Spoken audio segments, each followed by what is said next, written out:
E njohim të gjitha të iden, apo jo? Thjeshto jetën, hi gjithçka që s'të duhet, dhe voilà, je i lirë.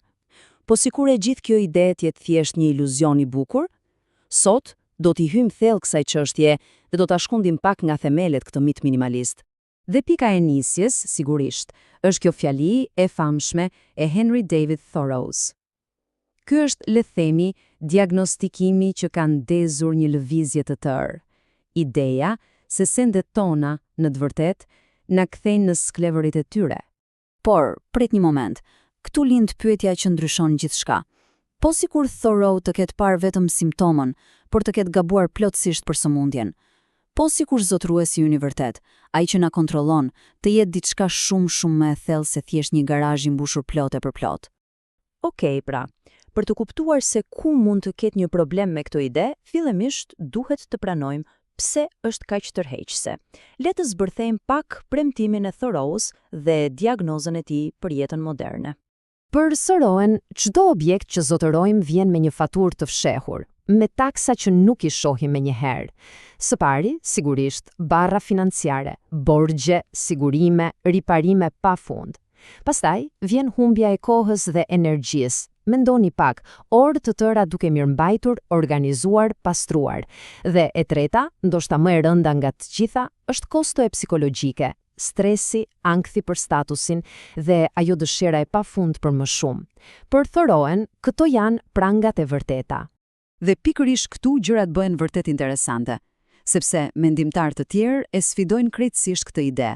Ata thonë, Thoreau, ti e ke identifikuar gabim armikun. Ai nuk është jashtë në shtëpinë tënde, ai është brenda teje. Ja ku hyn në lojë filozofi Arthur Schopenhauer me një koncept të themi mjaft të zymt, vullneti. Dhe kujdes, kjo nuk është dëshira jonë e zakonshme, e ndërgjegjshme. Jo, kjo është një forcë primitive, e verbër, irracionale brenda nesh që thjesht kërkon, pa pushim. Sipas Schopenhauerit, dëshira jonë për gjëra, për objekte, është thjesht një manifestim i këtij zotëruesi të brendshëm, të pangopur. E kuptoni tani pse arratisja e Thoreaus në pyll, sipas kësaj logjike, është një iluzion? Mund të heqësh dorë nga çdo send që ke, por nuk mund të heqësh dorë nga vullneti. Ai thjesht do të gjejë diçka tjetër për të dëshiruar, ushqim më të mirë, një strehmo të ngrohtë, apo thjesht një projekt të ri për të mbushur zbrazdin e mërzisë. Një tjetër zotërues i brendshëm na vjen nga shkrimtari Dino Buzzati. Ai argumenton se nuk janë sendet ato që na zotrojnë, por pritja. Në kryeveprin e tij Shkretira e tatarëve, kemi një protagonist që kalon gjithë jetën në një fortesë të humbur, duke pritur një betejë legjendare, një betejë që nuk ndodh kurrë. Dhe kjo metaforë është kaq e fuqishme, apo jo? Ajo kap thelbin e argumentit të tij. Nuk janë gjërat që na zotërojnë, por vetë akti i të ndjekurit të diçkaje, shpresa e pashuar për një qëllim final që gjithmonë mbetet jashtë mundësive tona. Jeta bëhet kështu një rrjedhje ngadalt drejt një fundi të papërmbushur. Dhe kjo s'ka lidhje fare nëse jeton në një pallat apo në një kasole të thjeshtë. Mirë, le të kalojmë tani te një valë tjetër kritikash, ndoshta edhe më e ashpër. Kjo linjë mendimi argumenton se zgjidhja e Thoreaus nuk është thjesht naive, por është një formë dobësie, një mungesë kurajoje në fakt. Mendimtarët stoik, si Seneca për shembull, bëjnë një dallim kyç. Kemi eremitin, si Thoreau, që gjen lirinë duke i ikur tundimit, por kjo liri është e brisht apo jo? Ajo varet tërësisht nga izolimi. Nga ana tjetër kemi të urtin. Ai e kultivon lirinë si një forcë të brendshme.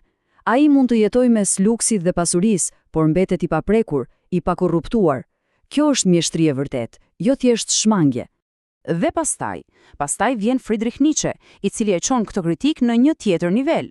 Për të, tërheqja e Thoreaus është një dështim guximi.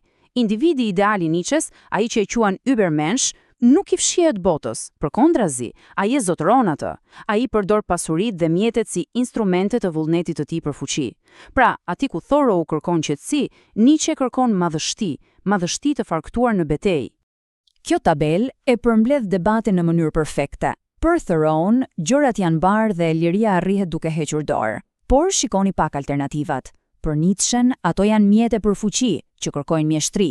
Për Machiavellin, janë mjete për siguri, që kërkojnë kontroll.